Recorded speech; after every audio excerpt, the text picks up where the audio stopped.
Budget उपरांत webinar में प्रधानमंत्री नरेंद्र मोदी ने कहा, तेजी से आगे बढ़ते भारत के माहौल में शहरों का नियोजित होना समय की आवश्यकता।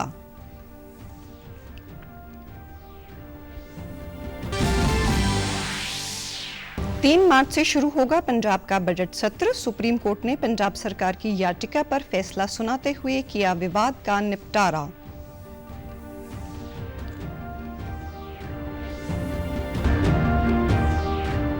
और हरियाणा के मुख्यमंत्री मनोहर लाल की अध्यक्षता में हुई उच्च शक्ति कार्य समिति की बैठक। 155 करोड़ की 4 परियोजनाओं को मंजूरी दी गई।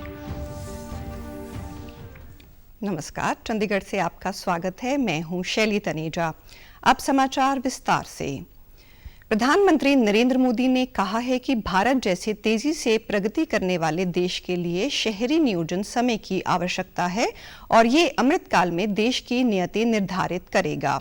शहरी नियोजन, विकास और स्वच्छता पर बजट के बाद के वेबिनार में अपने विचार साझा करते हुए उन्होंने कहा कि केंद्रीय बजट 2023-24 में शहरी नियोजन और बुनियादी ढांचे के विकास पर विशेष ध्यान दिया गया है।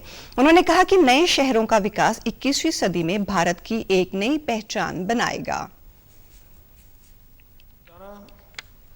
भारत तेज गति से विकास कर रहा है। आने वाले समय में अनेकों नए शहर ये भारत की अनिवार्यता होने वाली है। ऐसे में भारत में अर्बन डेवलपमेंट के 2 प्रमुख पक्ष हैं। नए शहरों का विकास और पुराने शहरों में पुरानी व्यवस्थाओं का आधुनिकीकरण। प्रधानमंत्री ने कहा कि भारत का तेजी से शहरीकरण हो रहा है और इसलिए भविष्य के अनुकूल बुनियादी ढांचे का निर्माण किया जाना महत्वपूर्ण है। मोदी ने शहरी विकास में परिवहन प्रणाली, बुनियादी ढांचे और जल प्रबंधन पर ध्यान केंद्रित करने की आवश्यकता पर भी जोर दिया। प्रधानमंत्री ने कहा, भारत चक्रीय अर्थव्यवस्था को शहरी विकास का प्रमुख स्तंभ बना रहा है। उन्होंने शहरी नियोजन और शहरी प्रशासन के विशेषज्ञों से भौगोलिक सूचना प्रणाली, लंबी योजना नियोजन, कुशल मानव संसाधन और क्षमता निर्माण में नवीन विचारों के साथ आने को कहा।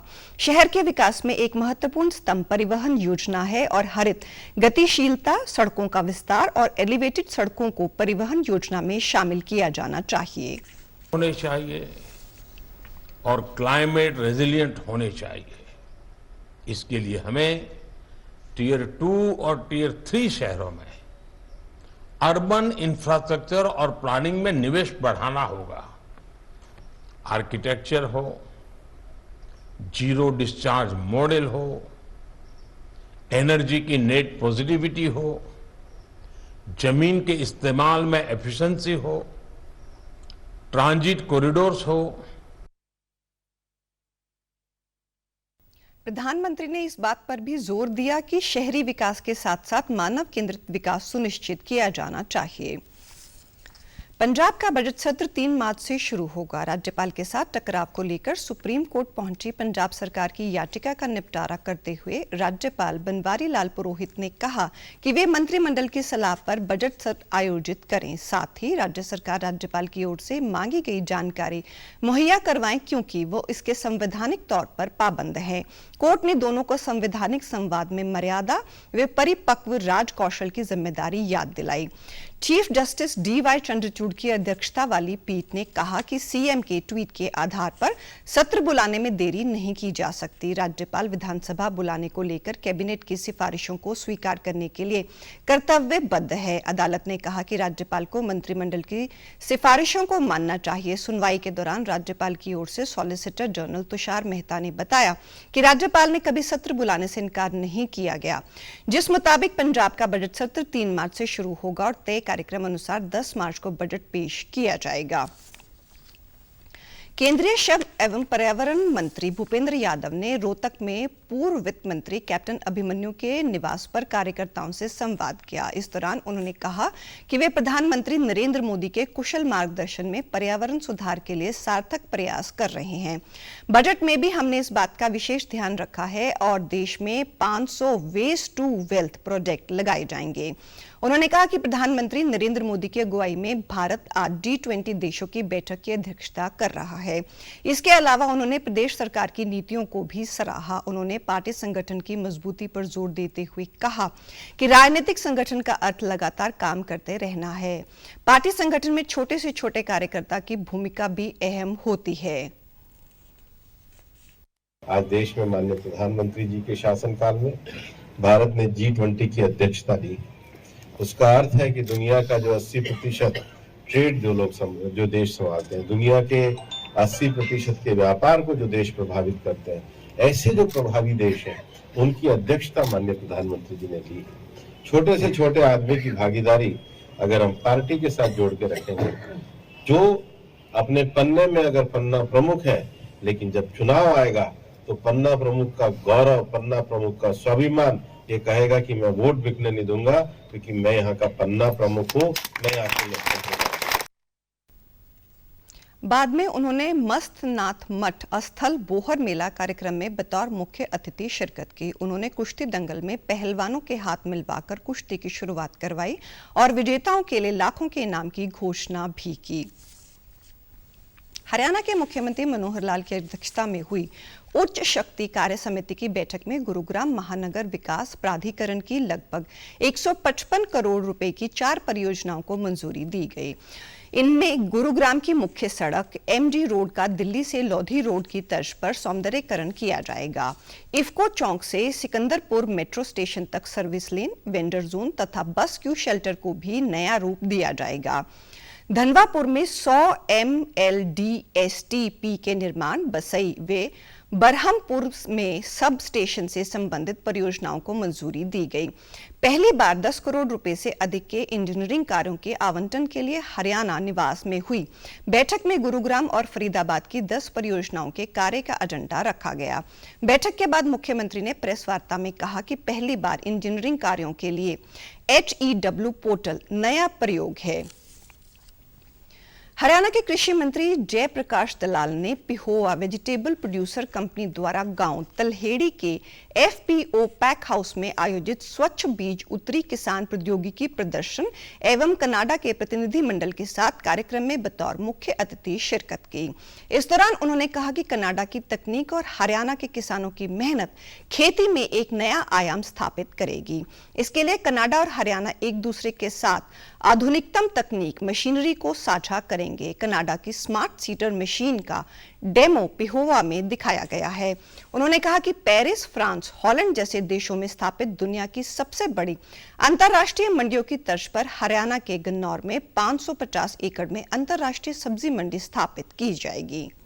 पिछले 50 साल में जिस तरह से मशीनीकरण हुआ है, जिस तरह से आधुनिक तरीके हैं, आज ड्रोन का, स्मार्ट एग्रीकल्चर का जमाना है और मशीनों के द्वारा जो आसान किया जा रहा है खेती को और खेती का प्रोडक्शन बढ़ाया जा रहा है, किसानों की दशा बदली जा रही है। तो इस दिशा में कनाडा की जो टीम है हम उसका स्वागत करते हैं और कनाडा और हरियाणा खासकर जो सचकचन प्रदेश है वो कृषि प्रधान प्रदेश है और हरियाणा मिलकर के काम करेंगे। जयप्रकाश दलाल ने कहा कि इसके लिए जल्द ही टेंडर अलॉट किए जाएंगे। कनाडा से एक प्रतिनिधि मंडल कनाडा के कृषि प्रधान राज्य स्केचवान से भारत आया है। भारत आने का उनका उद्देश्य कनाडा की स्मार्ट सीडर मशीन को भारत में प्रदर्शित करना है। उन्होंने कहा कि किसानों के लिए पिछले 50 वर्षों में मशीनीकरण हुआ है और कृषि के आधुनिक तरीके अपनाए गए हैं। हरियाणा के राज्यपाल बंडारू दत्तात्रेय ने आईटीबीपी भानु पंचकूला में 23वीं अखिल भारतीय पुलिस बैंड प्रतियोगिता का शुभारंभ किया। इस प्रतियोगिता में महिला सशक्तिकरण को बढ़ावा देने के लिए पहली बार महिला टीम की भागीदारी करवाई गई। लद्दाख और नई दिल्ली की महिला टीम ऑल इंडिया लेवल पर हिस्सा ले रही हैं। बतौर मुख्य अतिथि पहुंचे राज्यपाल ने कहा कि इस प्रकार के आयोजनों से समस्त केंद्रीय सशस्त्र बलों एवं राज्य पुलिस के बीच खेल प्रतिस्पर्धा के माध्यम से आपसी सामंजस्य एवं तालमेल को बढ़ावा मिलेगा। राज्यपाल ने कहा कि किताबी ज्ञान के साथ साथ प्रत्येक व्यक्ति को आत्मिक संतुष्टि के लिए संगीत को भी समय देना चाहिए। बैंड वादन से शरीर व मन स्वस्थ एवं ऊर्जा से परिपूर्ण रहते हैं। समस्त केंद्रीय सशस्त्र बलों एवं राज्य पुलिसों के बीच खेल प्रतिस्पर्धी के माध्यम से आपसी सामंजस्य एवं तालमेल को और अधिक बेहतर करना है। किताबी ज्ञान के साथ साथ प्रत्येक व्यक्ति को आत्मिक संतुष्टि हेतु संगीत को भी पर्याप्त समय देना चाहिए। राज्यपाल ने सभी प्रतिभागियों से अनुरोध किया कि वे सच्ची खेल भावना से प्रतियोगिता में भाग लें तथा अपनी अपनी टीमों के लिए पदक जीतें। इससे पहले आईटीबीपी बीटीसी भानु के महानिरीक्षक ईश्वर सिंह दूहन ने राज्यपाल का स्वागत किया। उन्होंने कहा कि ये हर्ष का विषय है कि all India police sports control board द्वारा बीटीसी संस्था को एक वर्ष में 2 प्रतियोगिताओं का आयोजन करने का अवसर प्रदान किया गया है। पूरे देश के केंद्रीय पुलिस बलों एवं राज्य और यूनियन टेरिटरी के पुलिस बलों के पार्टिसिपेंट्स का उत्साहवर्धन हुआ है। इस बीटीसी संस्थान का बहुत ही सौभाग्य है कि एक वर्ष में हमें 2 प्रतियोगिता all India police control board ने दी और आईटीबीपी के महानिदेशक ने यह जिम्मेवारी बीटीसी को दी। इसके लिए मैं अपने आप को गौरवान्वित महसूस करता हूं। उन्होंने कहा कि इससे पूर्व कई राज्यों और केंद्र शासित प्रदेशों के सशस्त्र बलों की 23 टीमों के बैंड ने शानदार मार्च पास्ट प्रस्तुत किया। आईटीबीपी के बाइकर्स ने हैरत अंगेज करतब दिखाए, जिसे दर्शकों ने खूब सराहा। अंतर्राष्ट्रीय जन स्वास्थ्य प्रबंधन विकास पर 21 फरवरी से 2 मार्च तक पीजीआई में सामुदायिक चिकित्सा और स्कूल ऑफ पब्लिक हेल्थ विभाग की ओर से 10 दिवसीय कार्यक्रम करवाया जा रहा है। आईपीएचएमडीपी के कार्यक्रम निदेशक व पीजीआई चंडीगढ़ के प्रोफेसर डॉक्टर सोनू गोयल ने बताया कि इसमें लाइबेरिया, भूटान, जाम्बिया, मंगोलिया और मॉरिशस सहित 20 देशों के 37 वरिष्ठ अधिकारियों ने भागीदारी की है। इसमें वे गेमिफिकेशन के माध्यम से सार्वजनिक स्वास्थ्य प्रबंधन और नेतृत्व सीख रहे हैं। वर्ष 2016 से अपनी स्थापना के बाद शुरू की गेमिफिकेशन तकनीक ने बहुदेशीय प्रतिभागियों की भागीदारी और जुड़ाव को बढ़ाया है। 16 से लेकर अब तक हमारे 20 program international public health management development program के नाम से हुए हैं और उसके अंतर्गत 1051 लोग आज तक इसके अंदर ट्रेन हो गए हैं 85 कंट्रीज से। तो ये program ministry of external affairs, government of India की एक आईटेक स्कीम है, Indian technical economy corporation scheme.